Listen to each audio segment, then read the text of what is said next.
기도하겠습니다. 말씀 앞에 앉았습니다. 이 말씀이 저들에게 생명이 되기를 원합니다. 이 말씀이 어지러운 세상에 우리 삶을 바로 살아갈 참 빛이 되고 지침이 되기를 소원합니다. 이 말씀이 연약한 우리를 하나님께로 묶는 하나님의 사랑이 되기를 소원합니다. 능력으로 이 말씀을 통하여 역사하셔서 우리의 심령이 회복되어지며 우리의 삶이 든든하게 사는 축복이 되게 하여 주시옵소서. 예수님의 이름으로 기도하옵나이다. 아멘. 한 분은 제니퍼라고 하는 한인 여학생에 대한 기사가 한국 신문에 난 적이 있습니다. 애나하임에 있는 캐니언 하이스쿨에 재학 중인 이 제니퍼라고 하는 아이가 뛰어난 성적 그리고 사회봉사, 리더십을 인정받아서 하버드 대학에 특차 입학을 했습니다. 한국 학생들이, 한국의 우리 자녀들이 뛰어난 학생들이 많은데 유독히 이 학생이 관심을 쓰게 되었던 이유가 무엇이겠습니까?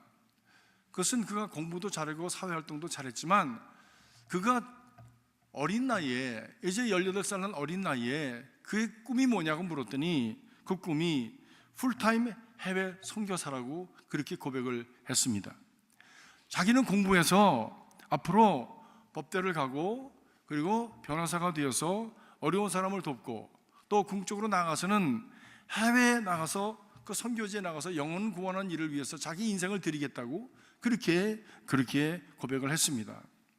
이것을 위해서 벌써 준비를 하고 있었는데 벌써 영어는 물론이고 한국말은 물론이고 스페니쉬와 불어, 독일어를 유창하게 이렇게 구사할 정도로 자기 자신을 그렇게 준비하고 있었습니다. 참 대단하다라고 하는 마음을 갖게 되어집니다. 그런데 오늘 우리가 함께 읽은 이 고린도 전서를 쓴 사도 바울께서도 이 고린도 전서를 쓰면서 참 자신의 그 신분이 어떠한가를 이곳저곳에서 말씀을 했습니다. 세상적으로 보면 화려한 신분, 고귀한 신분, 높은 신분, 아무나 가질 수 없었던 그런 참 특별 계층에 속했던 사람이었습니다. 그리고 로마 시민이었고 유대인 중에 바리새인 중에 바리새인이었고 공회원이었고 가말리엘 학파의 학자였습니다. 그러나 그는 그 모든 것을 자기 자랑으로 삼는 것을 포기하고 예수 사랑, 예수 자랑을 위해서 평생을 살겠다고 그 헌신하였던 사람이었습니다. 그래서 그는 자기가 그렇게 가졌던, 나면서도 가졌던 집이나 그리고 자기가 성취해서 얻었던 모든 것이나 대단히 귀한 것인데, 그리고 대단히 자랑스러운 것인데, 대단히 참 자랑스러울 만한 그런 영광스러운 것인데, 그 모든 지위와 가진 것을 스스로 배설물과 같이 버렸다라고 디모데후서 4장 3절은 고백을 하고 있습니다. 그리고 자기가 새롭게 찾은 가치, 자기가 새롭게 찾은 삶의 그 목적을 위해서 자기의 평생의 인생을, 자기의 생명까지도, 자기가 가진 모든 것을 다 드렸다고 말씀을 합니다. 세상의 지위를 얻음보다, 명예를 얻음보다 그는 자신이 찾은 그 일을 더 자랑스럽게 여겼고 영광스럽게 여겼습니다. 최고의 가치로 여겼고 자신의 모든 것을 다 투자해도 아깝지 않을 만한 보물이라고 그런 이야기를 했습니다. 왜냐하면 그 이런 천지의 주인이신 하나님께서 그를 친히 부르셔서 맡기신 일임을, 목적임을, 사명임을 그가 확신하였기 때문입니다. 뿐만이 아니라 사도 바울은 이 거룩한 부름을 영광스럽게 여긴다고 이야기했습니다. 그것을 자랑스럽게 여겼습니다. 그것이 오늘 말씀 1절에 나옵니다. 사람들이 마땅히 우리를 그의 그리스도의 일꾼이요 하나님의 비밀을 맡은 자로 여길지어다 라고 말씀합니다. 하나님의 일꾼 된 것을 자랑스럽게 여긴 거예요. 영광스럽게 여긴 거예요.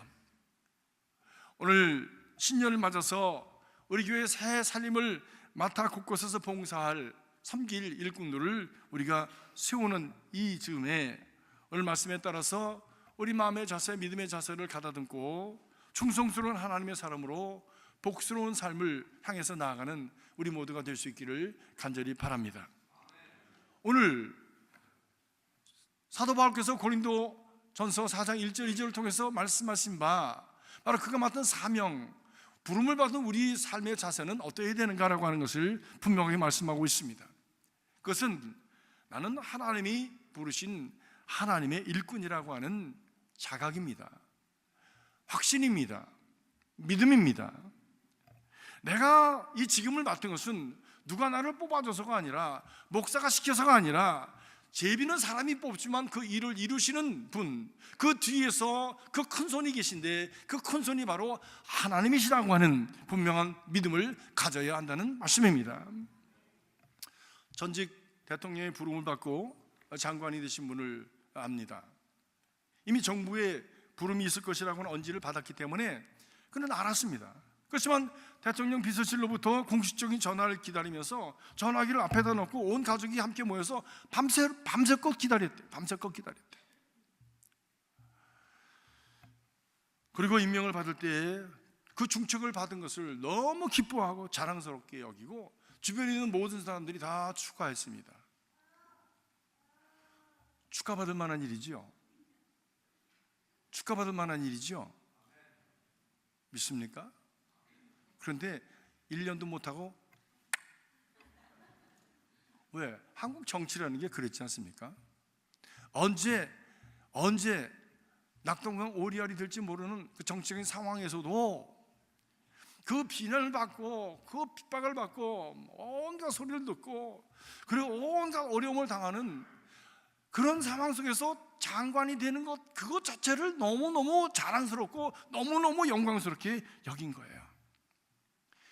세상에 대통령의 부름을 받아서 그 며칠 하지도 못할 내각에 들어가는 것을 그렇게 자랑스럽게 여겼는데, 그것을 가문의 영광으로 여기는데, 하물며 천지를 지으신 하나님께서 나를 부르셨다고 하는 그 믿음을 가지고 있다면 이 일은 무엇보다도 소중한 일이요, 무엇보다도 영광스러운 일이요, 무엇보다도 수천대 이르러 가문의 영광이 되는 일이라고 믿음을 가지고 확신을 가지고 그 일에 임해도 전혀 그것이 부끄러운 일이 아닐 것이라는 말씀입니다. 사도 바울은 그리스도의 일꾼이 되었다고 하는 것을 그렇게 자랑스러워했습니다. 다른 모든 것을 다 버리고 다른 곳으로 나가는 것을 다 절제하고 오직 복음의 일을 위해서, 구원의 사역을 위해서 하나님의 교회를 세우는 일에 있어서 이것이 내 인생의 가장 소중한 목적이다. 이것만 영원히 남는다. 다른 것은 다 낙엽처럼 떨어져 나가지만 이 일은 영원히 남는다. 그러기에 나는 여기에 내 인생을 투자할 것이라고, 그 일을 위해서 불러주신 하나님께 기쁨과 영광을 돌렸던 것이지요. 오늘 하나님 앞에서 일꾼으로 택함을 받으신 모든 분들이, 또 믿음으로 하나님의 자녀로 부름을 받은 모든 분들이 하나님께서 나를 불러주셨다고 하는 것을 자랑스럽게 여기는 그런 믿음의 자리에 서시기를 주의 이름으로 축복합니다. 일꾼이라고 하는 말은 후페레타스라고 그렇게 된 언어를 번역한 것입니다. 후페레타스라고 하는 그 단어는 옛날에 2층 3층으로 되어서 층마다 노가 달린 그 큰 배 제일 밑창에서 노를 젓는 노예를 일컫는 말씀입니다. 조종관을 잡고 배의 그 키와 항해를 지도하는 선장실은 맨 위에 있습니다. 선장의 지시에 따라서 왼쪽으로 가라면 왼쪽으로 가고 오른쪽으로 가면 오른쪽으로 가고, 그 노예들이 다 힘을 합쳐서 똑같이 하나 둘 박자를 맞춰서 그 항해의 길을 가게 되어지는 것이지요. 배 밑창이 있기 때문에 누구도 보지 못합니다. 누구도 알아주지 않습니다. 사람들의 눈에 띄지 않게 되었기 때문에, 참으로 그러면서도 고달픈 일을 감당해야 되기 때문에 힘들고 어렵지만, 그러나 오직 그리스도의 종으로서 부르신 목적을 다 하기 위해서 충성을 다짐하는 사람들, 그 사람들을 사도 바울은 지금 후페레타스, 종이라, 일꾼이라 일컫고 있는 것입니다. 우리는 이 그림에서 그리스도를 섬기고 그리스도에게 부름을 받은 하나님의 사람의 제일 조건이 무엇인가라고 하는 것을 볼 수가 있습니다. 그것은 배 밑창으로 내려가야 된다고 하는 것이에요. 낮아져야 된다는 것입니다. 겸손해져야 된다고 하는 것입니다. 그래서 주신 바를 감당할 수 있는 하나님의 사람이 되어져야 한다고 하는 것이지요. 겸손이라고 하는 말은 흙에서 나왔다고 해요. 흙이라고 하는 말에서 나왔다고 합니다. 흙은 굳어진 것, 바위가 부서져야 합니다. 부서지고 또 부서져야 흙이 될 수가 있습니다. 고운 가루가 될수록 더 좋은 흙이 되어지죠. 거기에 누가 무엇을 부어도, 누가 밟아도 묵묵히 그것을 받아들입니다. 그 부서지고 낮아진 묵묵함 속에 씨앗을 받아들이고 그것을 열심으로 자양물을 공급해주는 가운데 그 씨앗은 싹을 내고 꽃을 피우고 열매를 맺게 되어집니다. 그리스도를 위한 봉사는 그런 것이에요. 누가 별로 알아주지도 않습니다. 차라리 일을 안 하면 사람들한테 손가락질을 받지 아니하고 사람들에게 비난을 받지 않습니다. 그런데 사람들은 그렇게 일하는 사람들을 손가락질하고 비난하는 때가 너무나도 많아요. 예수님도 비난을 받지 않으셨어요? 예수님도 결국엔 비난뿐만이 아니라 조롱을 받으셨지요. 그리고 결국엔 십자가에 죽으셨지요. 그것이 섬기는 자의 가는 길이 되어지는 것입니다. 오직 영광만 있다면 얼마나 좋겠습니까? 그러나 진정한 영광, 진정한 하나님 앞에 인정을 받는 그런 삶이 이루어지기 위해서, 열매가 있기 위해서 가야 될 그 길은 우리가 낮아짐이며 겸손으로 섬기는 것입니다. 자기를 주장하고 마음대로 박자도 맞추지 않고 제 마음대로 노를 지으면 옆에 동료들이 엄청 어려워집니다. 그러기에 노를 짓는지는 모두가 함께 호흡을 맞춰서 가야 합니다. 무엇보다도 중요한 것은 선장이신 그리스도의 말씀에 그 박자를 맞춰가야 한다는 것이에요. 베드로와 제자들에게 주님께서 말씀하시면서 깊은 곳으로 가서 그물을 내리라고 할 때에 제가 다 해봤지만 말씀에 의지하여 깊은 곳으로 가서 그물을 내리리이다 라고 하셨을 때에 깊은 곳으로 가는 믿음, 예루살렘으로 떠나지 말라 하시면 떠나지 않고 모여서 하나님 앞에서 주실 그 선물을 기다리면서 간구하는 그 믿음, 그것이 섬기는 자의 자세일 것입니다. 이것이 믿음의 순종이요 섬김의 자세입니다. 이 말씀에 한 가지로 부름을 받은 일꾼들이 협력하고 봉안해서 노를 지을 때에 하나님의 교회는 조화 속에 앞을 향해서 하나님의 나라를 향해서 나아갈 수 있게 됩니다. 그렇지 않으면 교회는 산으로 갑니다. 산으로 가는 교회들을 우리는 주변에서 많이 봅니다. 산으로 가는 교회를 보고 사람들이 손가락질합니다. 저 배가 왜 저기 있지? 바다에 있어야 되는데 왜 산에 올라가 있냐고, 왜 저기서 우왕좌왕하고 있냐고 사람들은 손가락질하면서, 그리고 그 교회는 빛과 소금의 맛을 잃어버리고 그만 사람들에게 밟힘을 당하는 결과가 오게 된다고 성경은 말씀하고 있습니다.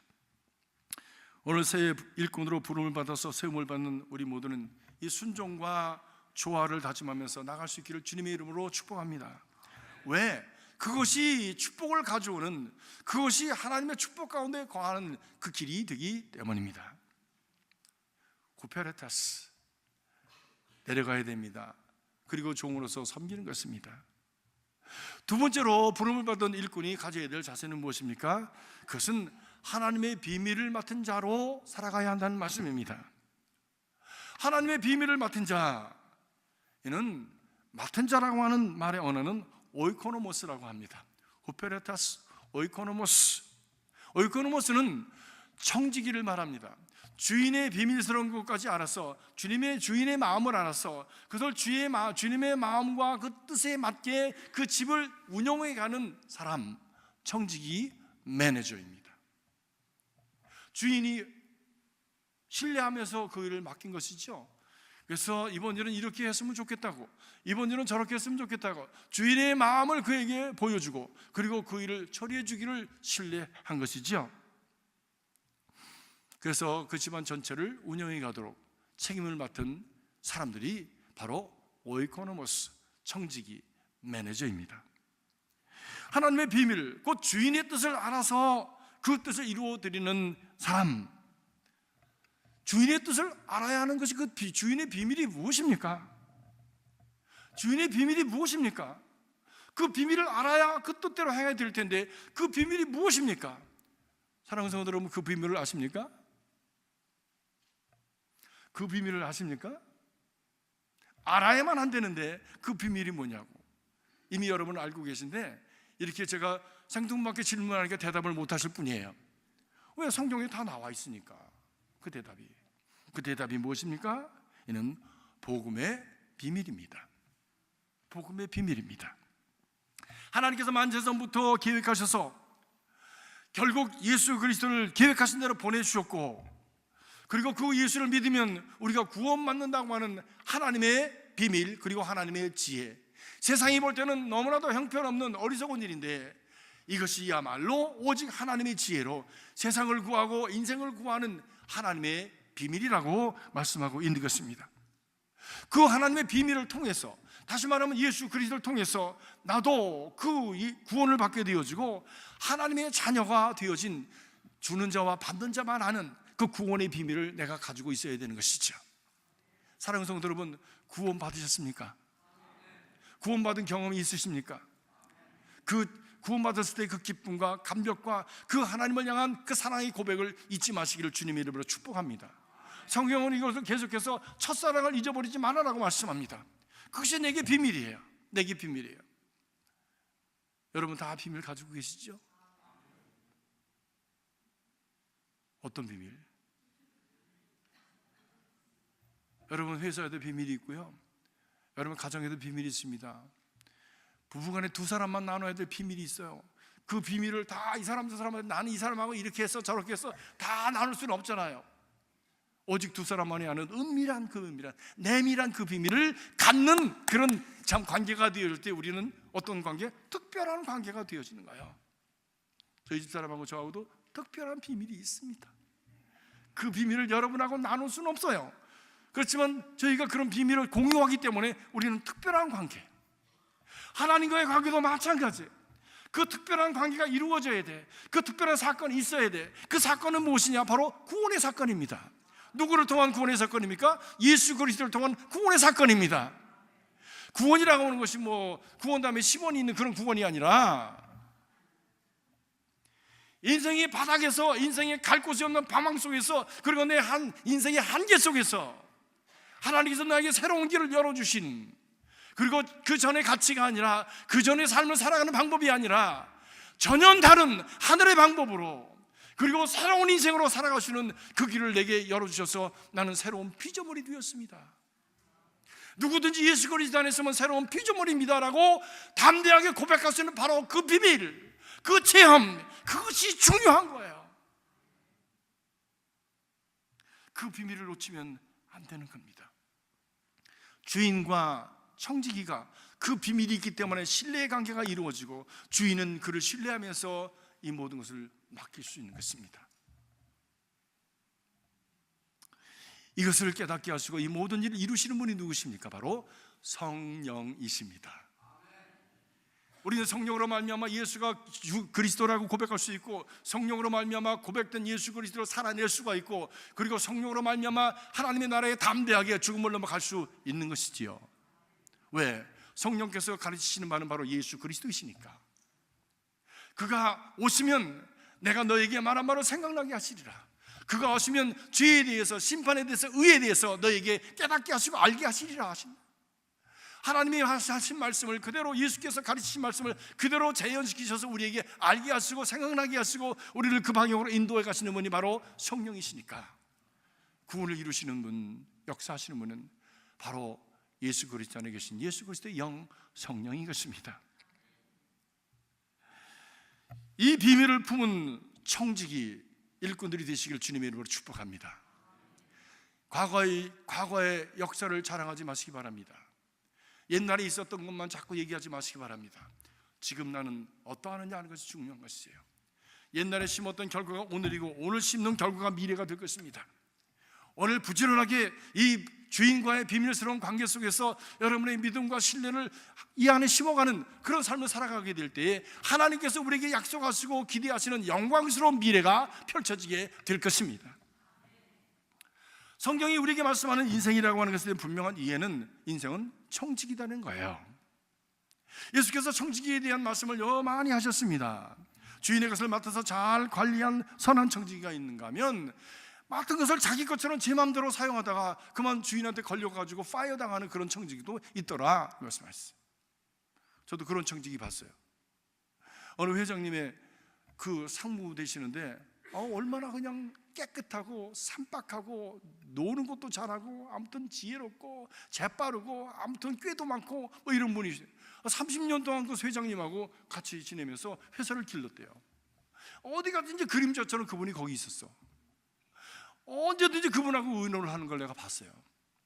근데 어느 날 그 회장님이 얼굴이 이렇게 훅 늘어지셔가지고 80이 넘으셨는데 기운이 빠져가지고 그냥 움직이질 못하시더라고. 그래서 회장님 왜 그러세요? 했더니 글쎄 이놈이 나를 속이고 벌써 오래전부터 계획을 짜가지고 그래가지고 회사 돈을 몇십억을 가지고 도망갔다는 거야. 차라리 나한테 얘기를 하지. 어떻게 이렇게 나를 배반할 수 있느냐는 거예요. 그렇게 배반할 수 있었던 이유는 주인을 너무 잘 아니까. 주인을 너무 잘 알 뿐만이 아니라 주인이 그랬기 때문에 신뢰했고, 그리고 그 회사의 모든 안팎의 내막을 다 아니까 루폴을 안 거예요. 빈 구석을 안 거예요. 그걸 이용해가지고 나도 이제는 살아야 되겠다고 이렇게 해가지고 오랫동안 이렇게 해가지고 이만큼 모아가지고 떠나버렸어. 주인이 그렇게 신뢰해 줬는데 막판에 그렇게 뒤집는 사람이 있더라고. 왜 그런가 많이 생각해 봤어요. 돈으로 맺어진 관계는 이렇게 쉽게 깨질 수 있구나. 소유지향적인 삶으로 인해서 소유와 그리고 자기 성취로 쌓아갔던 인생은 언제든지 깨질 수 있어요. 내 맘에 맞지 않으면 돌아서는 거예요. 미국 생활이 됐는 게 우리 와서 다 노동도 해봤지만 10점만 더 준다 그래도 가지 않습니까? 시간당 10점만 더 준다 그래도 가잖아요. 아무렇지도 않게.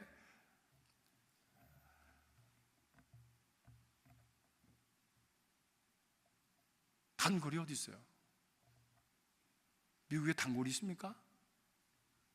단골도요. 내 맘에 안 맞으면 몇 년 다니다가도 돌아서 가. 그게 우리가 사는 세상이에요. 소유지향적인 삶은 그런 거예요.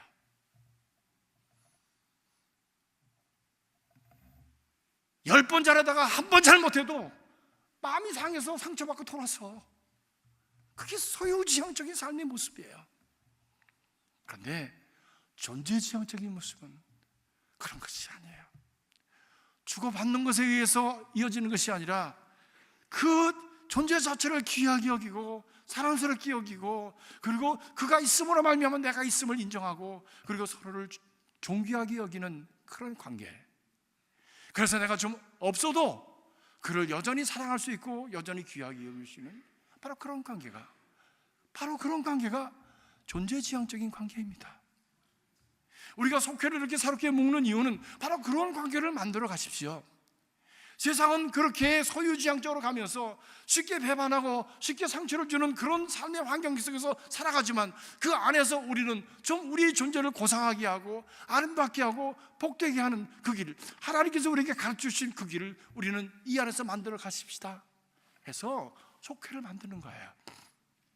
사랑하는 성도 여러분, 새롭게 이제 여러분의 손으로 제비 뽑아서 속회가 어떻게 됐든지 간에 바로 그것을 여러분의 축복의 요람으로 만들어 가실 주의 이름으로 축복합니다. 누가 주는 것이 아닙니다. 내가 만들어 가야 돼요. 같은 생각과 같은 뜻과 그리고 같은 비전을 가지고 같은 가치관을 가지고 우리가 서로가 서로를 존귀하게 여기고 같이 함께 발맞춰서 나가면 우리 안에 아름다운 믿음의 공동체, 천국이 이루어지게 될 것을 믿습니다. 누가 주기를 기대하지 마십시오. 속장님들, 교구장님들이 뭐 돈 받고 페이 받고 합니까? 여러분들하고 똑같은 분들 아닙니까? 하루 일과를 다 마치고 그리고 엑스트라로 와서 바로 그 소중하기 때문에, 귀하기 때문에, 사랑스럽기 때문에 자기를 헌신하는 거예요. 그런 분들을 귀하게 여기는 마음이 존재지향적인 삶의 모습입니다. 그런데 그런 분들을 귀하게 여기지 않는 분들이 많아요. 왜 또 전화했어? 귀찮아 죽겠네 이거. 알았어요 가죠. 그리고 또 안 가. 그러면 더 약올라. 이 속장님들, 교구장님들은 더 약올라. 여러분, 거짓말 하지 마세요. 상처받습니다. 그런 분들 실망합니다. 낭망합니다. 왜 귀한 분들을 실망시킵니까? 낭망시킵니까? 그렇게 하지 마십시오. 못 가면 못 간다고 나 오늘은 정말 못 가요. 그리고 솔직하게 말씀해, 나 아직 믿음이 없어서 거기 가고 싶은 생각이 없습니다. 그렇지만 언젠가 가게 될 수 있도록 기도해 주세요. 이렇게 말하는 게 좋지. 갈게요. 그렇게서는 안 가. 아이씨, 이거 정말 마치 가게 들어가가지고 시껏 들어보고 마음에 안 들고 나중에 다시 올게요. 그러고선 안 가는 거랑 똑같아. 안 가는 거 똑같아. 여러분, 교회 생활하면서 우리가 좀 더 진실하게, 왜? 세상은 그렇지 않아도 우리가 이 교회 안에서는, 성도 간의 교제는 좀 더 진실하게, 그리고 신실하게 충성스럽게 가야 되는 것 아닙니까? 자신의 모습을 열어서 함께 나누면서 나를 좀 도와주세요, 나를 좀 축복해 주세요, 나를 위해서 기도해 주세요. 한번 어떤 목사님들하고 기도원에 갔는데 한 목사님이, 그럴 것 같지 않은 목사님이 말씀입니다. 아마 교회에 큰 문제가 있었던가 봐. 근데 우리 목사님은 너댓 분이 가셨는데, 목사님들 날 좀 위해서 기도해 주세요 그러더니 우리들 사이에 그냥 탁 무릎을 꿇고 앉으시는 거예요. 그분은 우리보다 나이도 많고 교회도 큰 교회를 하시고 그래서 능력 있다고 여겼는데 무릎을 탁 꿇고 앉으면서 기도해 달라고, 안수해 달라고 그런 거예요, 더군다나. 그래서 아니, 목사님 왜 이러십니까? 혹시 좀 뭘 잘못 잡수셨습니까? 그랬더니 아니야, 빨리 안수해 줘 그러시더라고요. 깜짝 놀랐어요. 이게 심각하구나. 근데 감히 손을 얹기가 어려운 거예요. 그랬더니 그분이 제 손을 딱 잡더니 자기 머리에다 턱 넣는 거예요. 이렇게 턱을, 빨리 기도하라고, 빨리 기도하라고. 이쪽 사람 손, 목사님 손들 빨리 기도하라고, 빨리 기도하라고. 그래서 우리가 열심히 기도했습니다. 그러고 나서 기도하고 나서 나누는데 정말 힘들고 어려운 일, 감당하기 어려운 일들이 그에게 가득해서 막 이렇게 손을 얹었는데 머리에 그냥 욕창이 나가지고 여기가 다 이렇게 터져가지고, 머리가 지결에 터져가지고 막 고민을 너무 하다 보니까 머리가 막 욕창이 나고 막 이렇게 뭐가 나가, 종기가 나가지고 막 터졌더라고. 예. 어이구, 이 정도셨어요. 이 정도셨어요. 우리가 속해나 우리 교회 안의 성도들의 삶은 바로 그런 아프고 어려운 삶을 우리가 내어놓고 서로를 위해서 기도하면서 치유를 위해서 기도하고 구원을 위해서 기도하고 격려를 위해서 기도하고 하나님 회복을 위해서 기도하면서 우리가 정말 인생을 인생답게 살아갈 수 있는 그 길을 열어가는 만남이 바로 우리의 만남 아닙니까? 전에 있던 교회 한 번은 장로님들이 잔뜩 모이셨어요. 그래서 특별히 소그룹에 대한 말씀을 나누면서 물었습니다. 교회 몇 년 다니셨습니까? 다 뭐 20년, 30년씩 다니셨어요. 그래서 물었습니다. 장로님 실례하지만 새벽에 어디 갔다 오다가 자동차가 빵꾸가 났는데 비가 주룩주룩 옵니다. 근데 혼자 힘을 할 수 없는데 새벽 2시, 3시에 교회 어느 교우들에게 전화해서 나 좀 도와달라고 부담 없이 전화할 수 있는 그런 분 있으십니까? 물었더니 고개를 푹 숙이시면서 부끄럽지만 없습니다 그러시더라고요. 거기다 대고 제가 그냥 한 방 질렀어요. 뭐하고 사셨어요? 뭐하고 교회 생활 하셨어요? 뭐하고 장로까지 되셨어요? 그런 사람 하나도 못 만들면서 어떻게 여기까지 오셨어요? 너무 안타깝습니다. 아무 얘기들을 안 하시더라고요. 그래서 장로님, 권사님, 그런 관계를 만들어 가야 되지 않겠습니까? 그런 삶을 지어가야 되지 않겠습니까? 겉으로는 뺀질뺀질한데 속으로는 병들고, 속으로는 외롭고, 속으로는 방황하고, 속으로는 갈 바를 몰라서 아파하고, 그리고 상처를 안고 혼자서 외로워하는 그런 삶 말고, 그런 삶 말고, 나를 믿어주고 신뢰하기 때문에 내가 내 하나도 부끄럽지 아니한 그런 관계들이 있어야 되지 않겠습니까? 그것이 속해요. 그것이 선교회예요. 그것이 성도 간의 관계예요. 그런 관계가 이루어지는 교회가 건강한 교회 아닙니까? 그래서 그런지 그다음서부터 속회가 잘 됐어요. 속회가 잘 되고, 속회가 잘 되니까 교회가 부흥하고, 교회가 건강한 교회가 되었습니다. 남가주에서는 그래도 이제는 아주 건강한 교회로, 누가 와서 흔들어도 흔들리지 않는 교회가 되었습니다. 사랑하는 성도 여러분, 그런 교회를 지어가야 됩니다. 그런 교회를 짓는다는 말은 무슨 말씀입니까? 교회는 각자 성도가 이루어지는 것 아닙니까? 그런 성도가 되어야 된다는 것이지요. 그런 성도의 삶을 살아가야 된다고 하는 말씀이지요. 성경이 말하는 우리 분명한 인생은 청지기입니다. 서로를 보다듬고 귀하게 여기고 자신의 것을 참 지혜롭게 믿음 안에서 나누어서 바로 그런 것을 세워가는, 그런 아름다운 공동체를 세워가는 바로 그런 삶, 그것이 청지기적인 삶입니다. 오늘 읽지 않았지만 7절에 보니까, 4장 7절에 보니까 너희가 가진 것 중에 받지 아니한 것이 무엇이뇨? 내가 받았은즉 어찌하여 받지 아니한 것이 자랑하느냐? 어떻게 소유지향적으로만 사느냐? 관계지향적으로 살아라. 다른 사람이 아파하는 것을 생각할 줄 알고 가슴 아파할 줄 아는 그런 삶으로 살아라. 내가 가진 것을 바로 그런 회복되어진 관계, 그리고 풍성한 관계, 그리고 하나님이 기뻐하시는 하나님의 나라의 그 사람들로 세워져가는 바로 그 관계를 위해서 투자하면서 살아라는 것이죠. 오늘 이렇게 여러분들이 앉으신 자리를 보면 플로톤 교구에는 뭐 많아요. 뭐 잘 보이질 않는데 아무튼 많아요. 뭐가 지역이. 참 저희도 고민을 많이 했습니다. 근데 다 몇 분이 이렇게 계시는 곳이니까 왜 그렇게 될 수밖에 없는가? 속장님이 충분하지 않은 거예요. 그래서 저는 바라기는 이렇게 예를 들어서 플로톤 교구를 여기 보이니까 플로톤 교구 같은데 저렇게 많은 지역들이 이렇게 모였는데 앞으로 그 지역에서 속장님들이 나올 수 있기 바랍니다. 그래서 다 독립해 나갈 수 있으면 얼마나 좋겠어요. 플로톤 교구가 아니라 뭐 또 다른 어떤 교구들로 이렇게 분리해서 나가서 그곳에서 여러분들이 아주 풍성한 그런 작은 그룹들을 만들어서 그것이 자라나서 그 안에서 여러분들이 마음껏 누리는 그런 아름다운 역사가 일어날 수 있기를 소원합니다. 속장님들 세우는 것이 참 어렵습니다. 참 어렵습니다. 여러분 세워진 속장님들을 열심히 격려하셔서 참 사랑해 주시고 도와주셔서 좋은 공동체를 만드시고 그것을 옆에서 보는 사람이 저렇게 사랑받는 것이라면 나도 하고 싶어, 이런 분들이 나와야 되죠.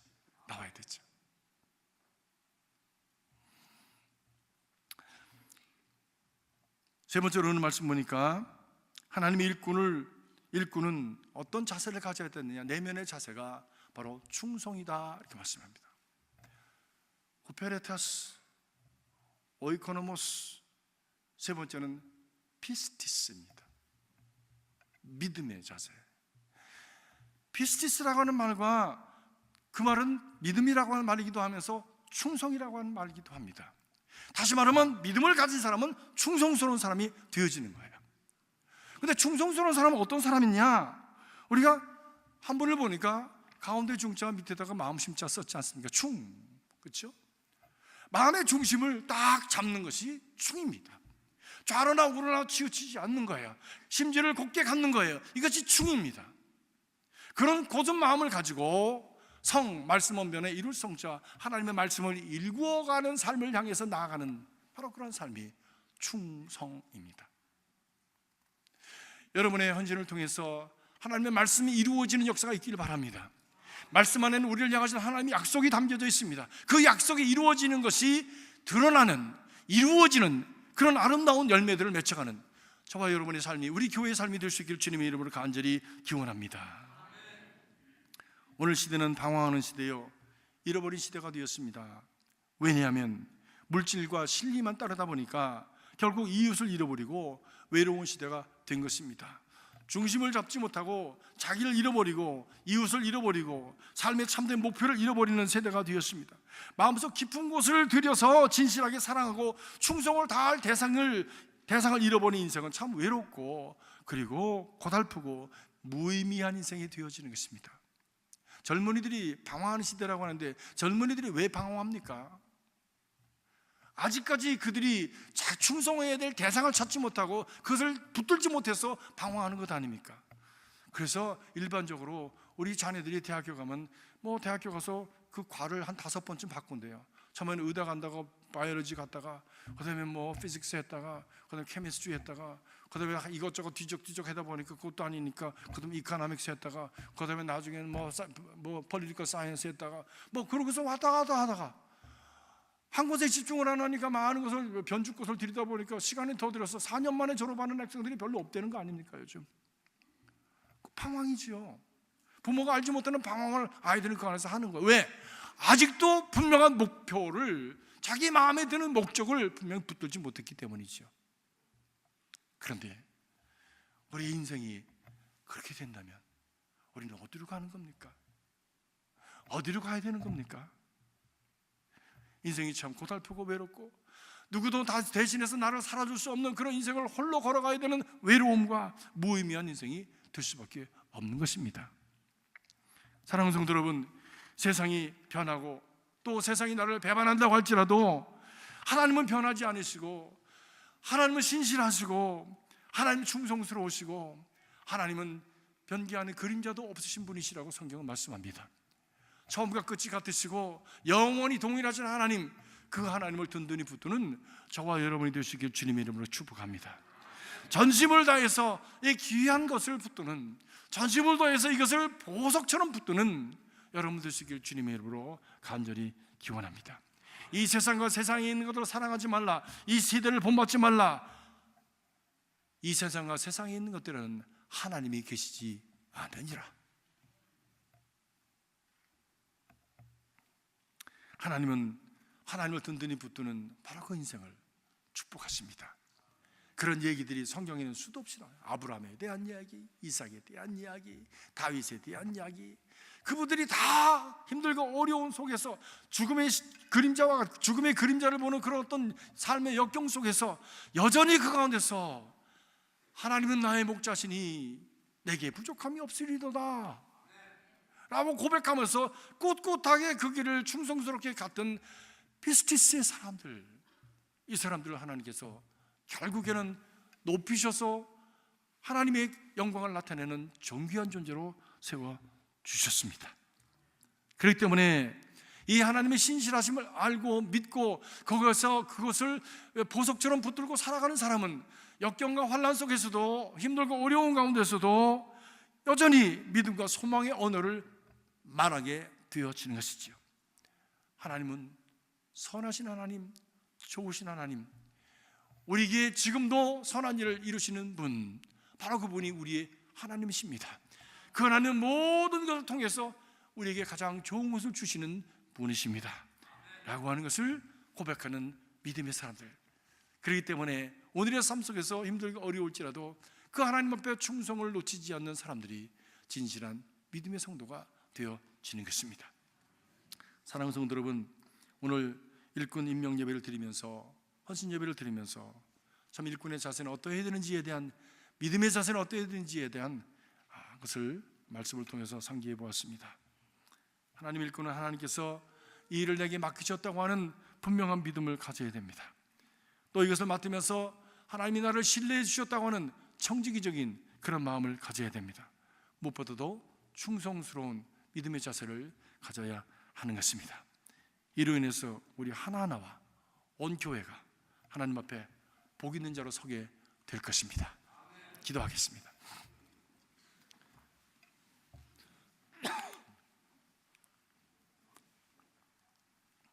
우리를 불러주심을 감사합니다. 마른 막대기 같은 인생을, 광야의 조각목 같은 인생을 부르셔서 믿음을 주시고 믿음으로 덮어주셔서 거룩한 제목되게 하심을 감사합니다. 이를 감사하고 이를 믿음으로 확신하면서 우리에게 주어진 일에 열심과 충성을 다하는 신실한 하나님의 자녀들 되게 하여 주시옵소서.